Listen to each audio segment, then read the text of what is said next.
Carlos Finney, o apóstolo dos avivamentos, o 1792 e 1875. Perto da aldeia de New York Mills, no século XIX, havia uma fábrica de tecidos movida pela força das águas do rio Oriskany.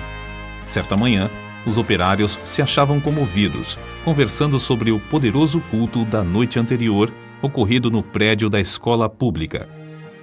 Não muito depois de começar o ruído das máquinas, o pregador, um rapaz alto e atlético, entrou na fábrica.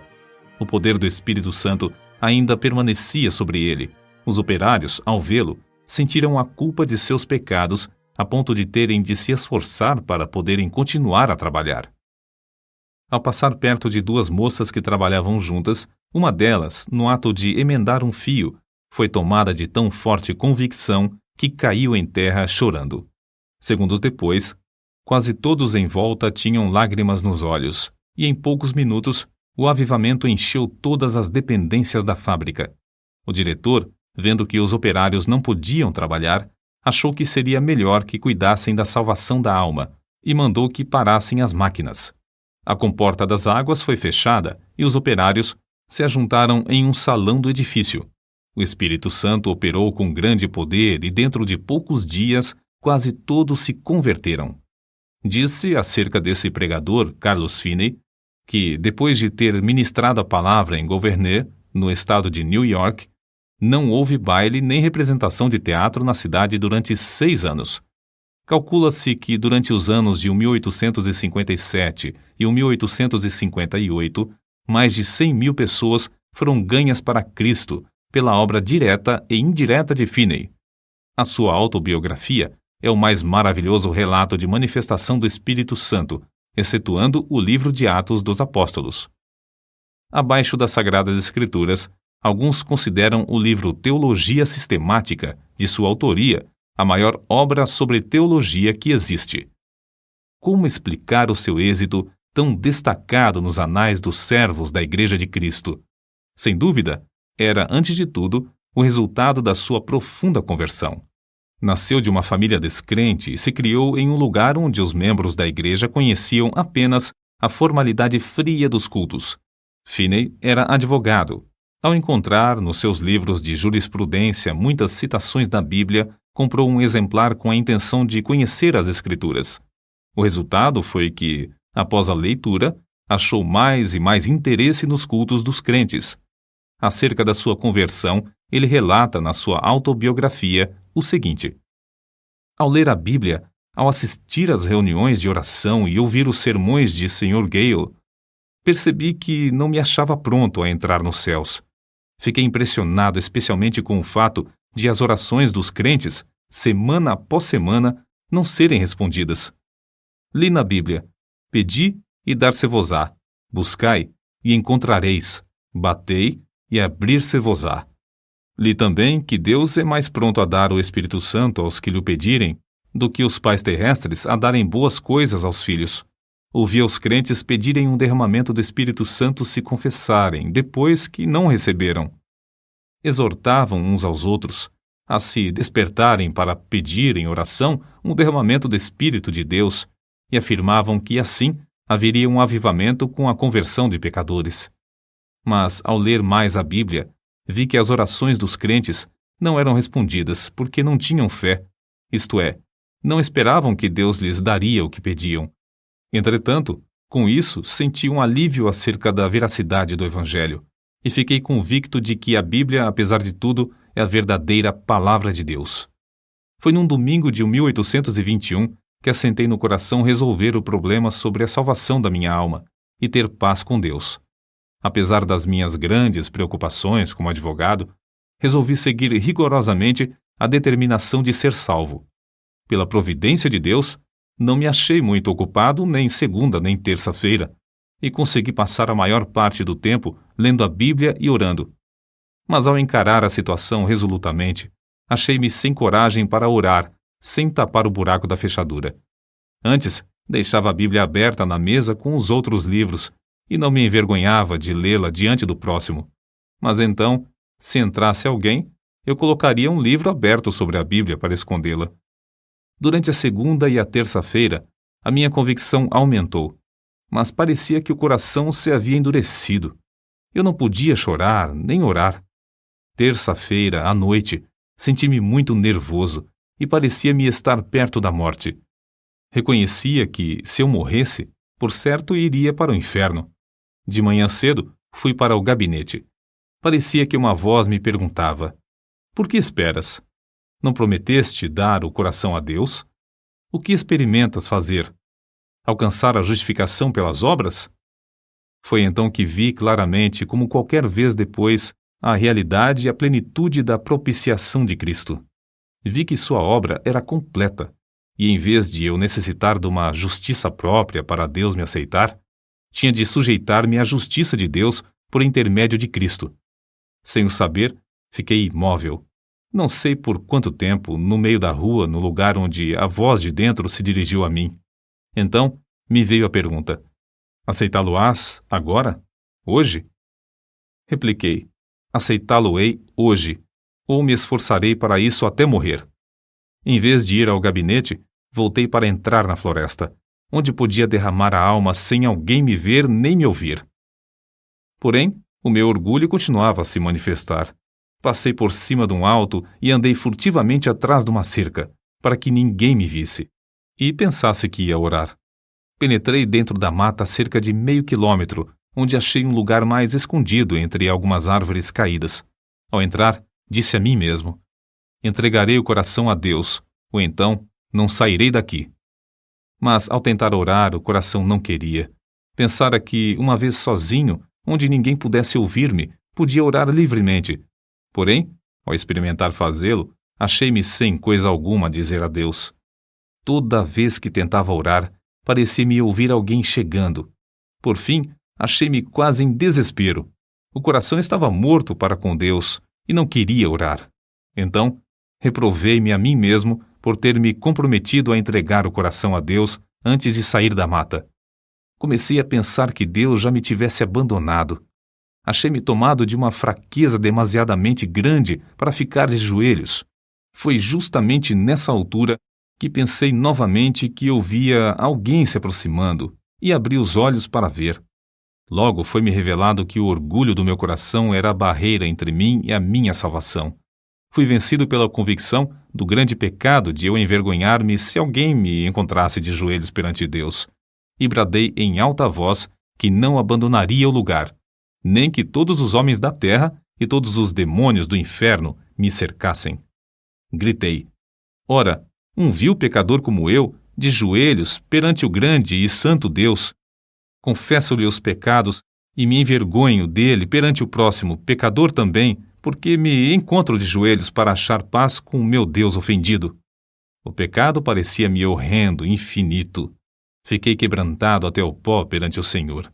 Nessa altura, a seguinte passagem me iluminou: então me invocareis, e ireis e orareis a mim, e eu vos ouvirei, e buscar-me-eis e me achareis, quando me buscardes de todo o vosso coração.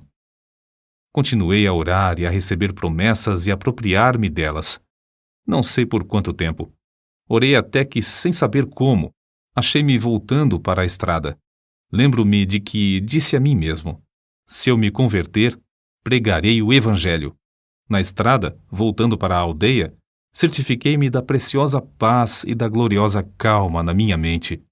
Que é isso? Perguntei-me a mim mesmo. Entristecera eu o Espírito Santo até retirar-se de mim? Não sinto mais convicção. Então, lembrei-me de que dissera a Deus que confiaria na sua palavra.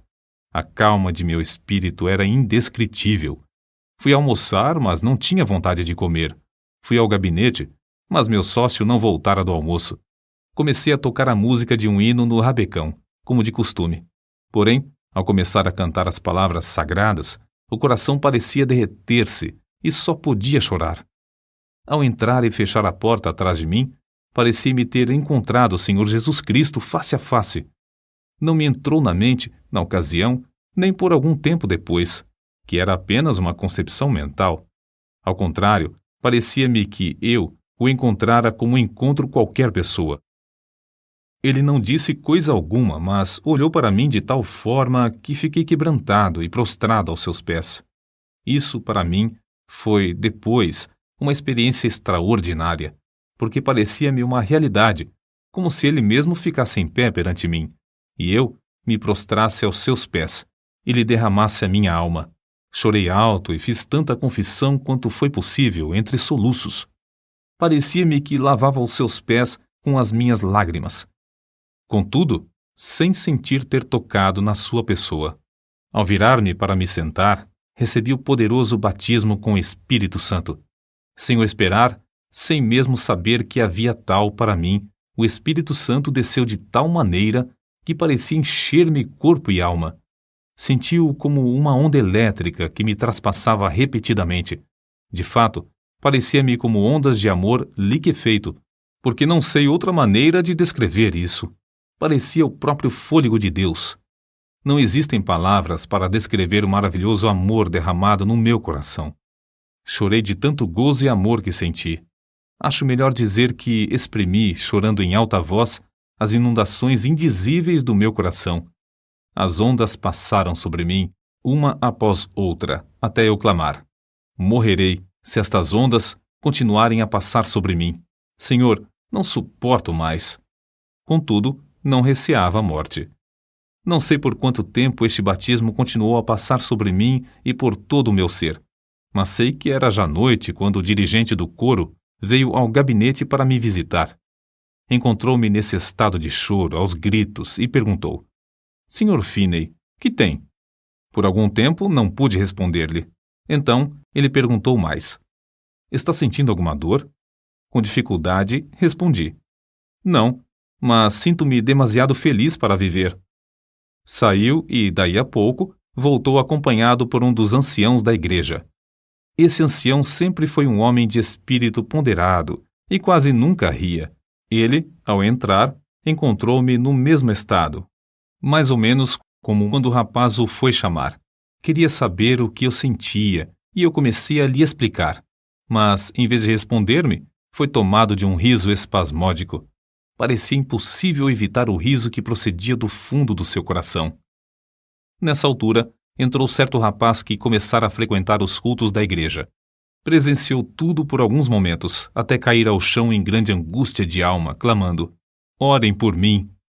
O ancião da igreja e o outro crente oraram, e depois Finney também orou.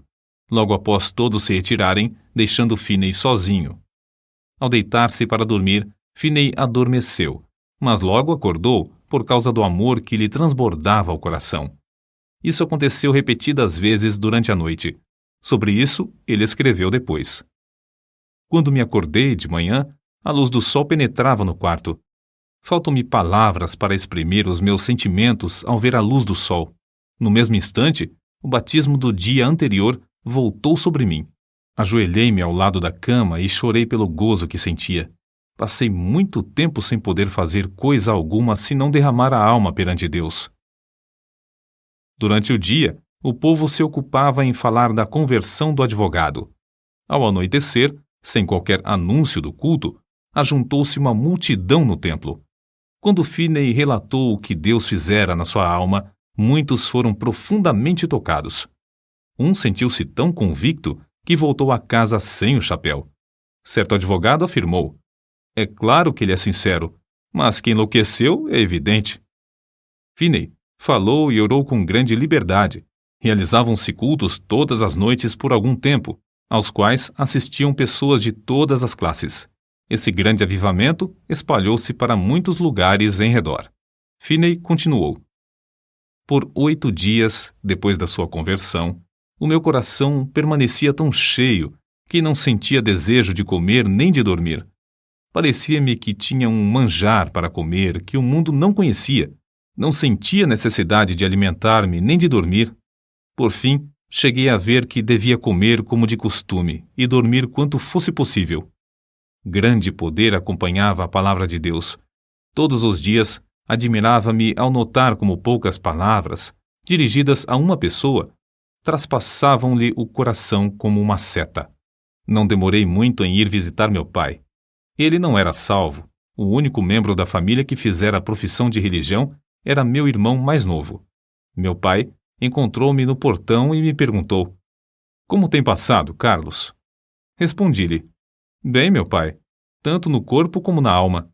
Meu pai, o senhor já é idoso. Todos os seus filhos estão crescidos e casados, e nunca ouvi alguém orar na sua casa." Ele baixou a cabeça e começou a chorar, dizendo: "É verdade, Carlos. Entre e você mesmo ore." Entramos e oramos. Meus pais ficaram comovidos e, não muito depois, converteram-se. Se a minha mãe tinha qualquer esperança antes, ninguém o sabia. Assim, esse advogado, Carlos G. Finney, perdeu todo o gosto pela sua profissão e se tornou um dos mais famosos pregadores do Evangelho. Acerca de seu método de trabalhar, ele escreveu: "Dei grande ênfase à oração como indispensável, se realmente queríamos um avivamento. Esforçava-me por ensinar a propiciação de Jesus Cristo, sua divindade, sua missão divina, sua vida perfeita, sua morte vicária, sua ressurreição, a necessidade de arrependimento e de fé, a justificação pela fé e outras doutrinas que se tornaram vivas pelo poder do Espírito Santo. Os meios empregados eram simplesmente pregação, cultos de oração, muita oração em secreto, intensivo evangelismo pessoal e cultos para a instrução dos interessados. Eu tinha o costume de passar muito tempo orando. Acho que, às vezes, orava realmente sem cessar. Achei também grande proveito em observar frequentemente dias inteiros de jejum em secreto. Em tais dias, para ficar inteiramente sozinho com Deus, eu entrava na mata ou me fechava dentro do templo. Vê-se no seguinte relato a maneira como Finney e seu companheiro de oração, o irmão Nash, bombardeavam os céus com as suas intercessões. Quase 1 quilômetro distante da residência do Sr. S., morava certo adepto do universalismo. Nos seus preconceitos religiosos, recusava-se a assistir aos cultos. Certa vez, o irmão Nash, que se hospedava comigo na casa do Sr. S., retirou-se para dentro da mata para lutar em oração, sozinho, bem cedo de madrugada, conforme seu costume. A atmosfera era tal nessa ocasião que se ouvia qualquer som de longe. O universalista, ao levantar-se de madrugada, saiu de casa e ouviu a voz de quem orava e, apesar de não compreender muitas das palavras, reconheceu quem orava. E isso traspassou-lhe o coração como uma flecha. Sentiu a realidade da religião como nunca. A flecha permanecia, e ele achou alívio somente crendo em Cristo. Acerca do espírito de oração, Finney afirmou que era coisa comum nesses avivamentos os recém-convertidos se acharem tomados pelo desejo de orar noites inteiras até lhes faltarem as forças físicas. O Espírito Santo constrangia grandemente o coração dos crentes, que sentiam constantemente a responsabilidade pela salvação das almas imortais. A solenidade da mente se manifestava no cuidado com que falavam e se comportavam. Era muito comum encontrar crentes juntos, caídos de joelhos em oração, em vez de ocupados em palestras. Em certo tempo, quando as nuvens de perseguição enegreciam cada vez mais, Finney, como era seu costume, sob tais circunstâncias, sentia-se dirigido a dissipá-las, orando. Em vez de falar pública ou particularmente acerca das acusações, ele orava. Acerca da sua experiência, escreveu: "Eu olhava para Deus com grande anelo, dia após dia, rogando que Ele me mostrasse o plano a seguir e a graça para suportar a borrasca. O Senhor mostrou-me, em uma visão, o que eu tinha de enfrentar. Ele chegou-se tão perto de mim, enquanto eu orava, que a minha carne literalmente estremecia sobre os ossos. Eu tremia da cabeça aos pés, sob o pleno conhecimento da presença de Deus." Acrescentamos mais um exemplo, tirado da sua autobiografia, que mostra a maneira com que o Espírito Santo operava em sua pregação. Ao chegar na hora anunciada para iniciar o culto, achei o prédio da escola repleto, por isso tive de ficar em pé perto da entrada. Cantamos um hino, isto é, o povo pretendia cantar. Entretanto, Eles não tinham o costume de cantar os hinos de Deus e cada um desentoava à sua própria maneira. Não podia conter-me. Lancei-me de joelhos e comecei a orar. O Senhor abriu as janelas dos céus, derramou o espírito de oração e entreguei-me de toda a alma a orar. Não escolheram um texto, mas logo ao levantar-me dos joelhos, eu disse: Levantai-vos, saí deste lugar, porque o Senhor há de destruir a cidade. Acrescentei que havia 2 homens, um se chamava Abraão e outro Ló. Contei-lhes como Ló se mudara para Sodoma. O lugar era excessivamente corrupto. Deus resolveu destruir a cidade e Abraão orou por Sodoma. Mas os anjos acharam somente um justo lá. Era Ló. Os anjos disseram: Tens alguém mais aqui? Teu genro e teus filhos e tuas filhas e todos quantos tens nessa cidade, tira-os fora deste lugar, porque nós vamos destruir este lugar, porque o seu clamor tem engrossado diante da face do Senhor, e o Senhor nos enviou a destruí-lo. Ao relatar estas coisas, os ouvintes se mostraram irados a ponto de me açoitarem. Nessa altura, deixei de pregar e lhes expliquei que compreendera que nunca se realizara culto ali e que eu tinha o direito de, assim, considerá-los corruptos. Salientei isso com mais e mais ênfase e com o coração cheio de amor, até não poder mais conter-me. Depois de eu assim falar, cerca de 15 minutos, parecia ter vindo sobre os ouvintes uma tremenda solenidade, os quais começaram a cair ao chão, clamando e pedindo misericórdia. Se eu tivesse tido uma espada em cada mão, não os poderia derrubar tão depressa como caíram. De fato, 2 minutos depois de os ouvintes sentirem o choque do espírito vir sobre eles, quase todos estavam ou caídos de joelhos ou prostrados ao chão. Todos os que podiam falar de qualquer maneira oravam por si mesmos. Tive de deixar de pregar porque os ouvintes não prestavam mais atenção. Vi o ancião que me convidara para pregar sentado no meio do salão, olhando em redor, estupefato. Gritei bem alto para ele ouvir, apesar da balbúrdia, pedindo-lhe que orasse. Caiu de joelhos e começou a orar em voz retumbante, mas o povo não prestou atenção. Gritei: Vós não estáis ainda no inferno. Quero dirigir-vos a Cristo.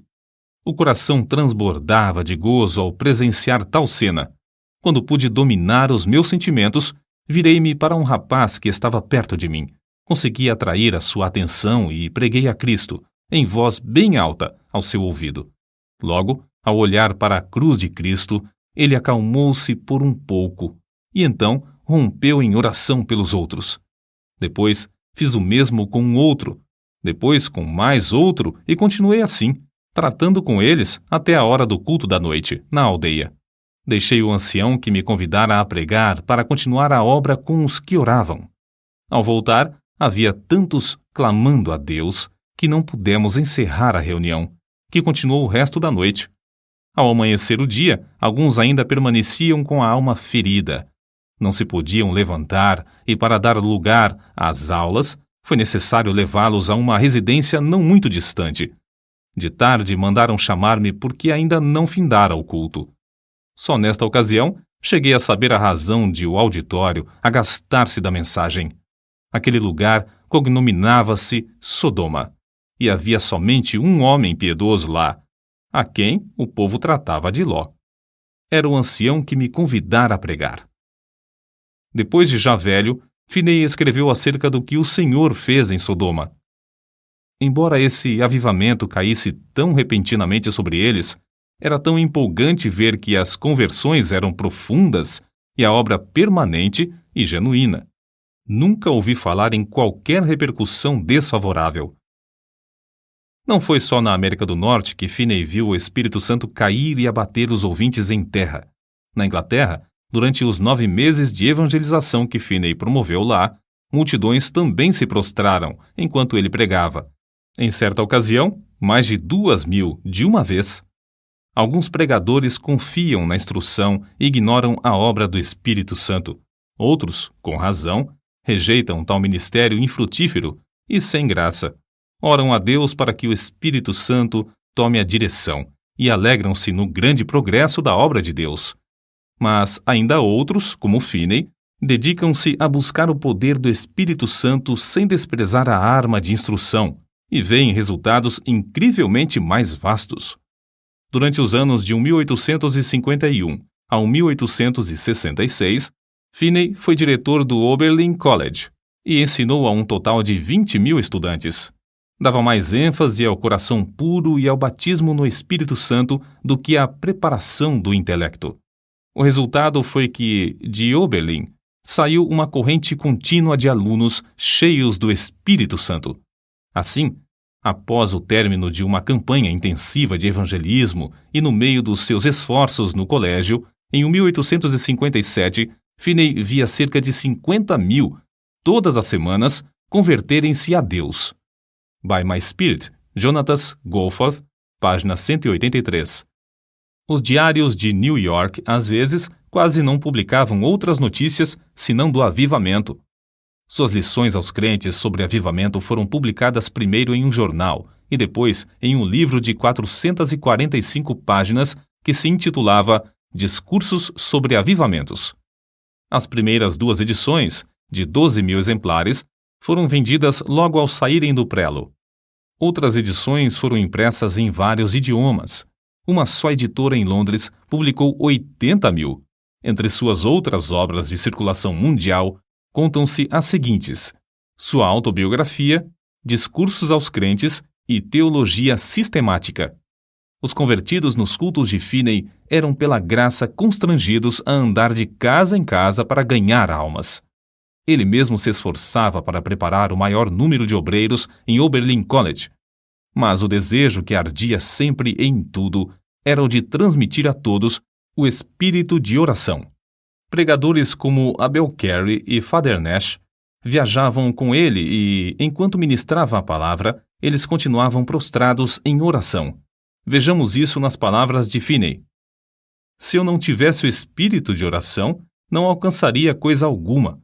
Se por um dia ou por uma hora eu perdesse o espírito de graça e de súplica, não poderia pregar com poder e fruto, e nem ganhar almas pessoalmente.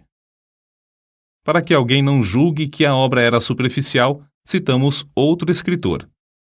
Descobriu-se, por pesquisa empolgante, que mais de 85 pessoas de cada 100 que se convertiam, sob a pregação de Finney, permaneciam fiéis a Deus, enquanto 75 pessoas de cada 100 das que professaram conversão nos cultos de algum dos maiores pregadores se desviavam. Parece que Finney tinha o poder de impressionar a consciência dos homens sobre a necessidade de um viver santo, de tal maneira que produzia fruto mais permanente. Deeper Experiences of Famous Christians, página 243. Finney continuou a inspirar os estudantes de Oberlin College até a idade de 82 anos. Já no fim da vida, permanecia tão lúcido de mente como quando jovem, e sua vida nunca foi tão rica no fruto do Espírito e na beleza da sua santidade do que nos últimos anos. No domingo 16 de agosto de 1875, pregou seu último sermão, mas à noite não assistiu ao culto. Ao ouvir os crentes cantarem Jesus, Lover of My Soul, Let Me to Thy Bosom Fly, saiu até o portão da frente da casa e com estes que tanto amava, cantou na terra pela última vez. Acordou à meia-noite sofrendo dores lancinantes no coração. Sofrera assim muitas vezes durante a sua vida. Semeara as sementes de avivamento e as regara com lágrimas. Todas as vezes que recebia o fogo da mão de Deus, era com sofrimento. Finalmente, antes de amanhecer o dia, dormiu na terra para acordar na glória, nos céus. Faltavam-lhe apenas 13 dias para completar 83 anos de vida aqui na terra.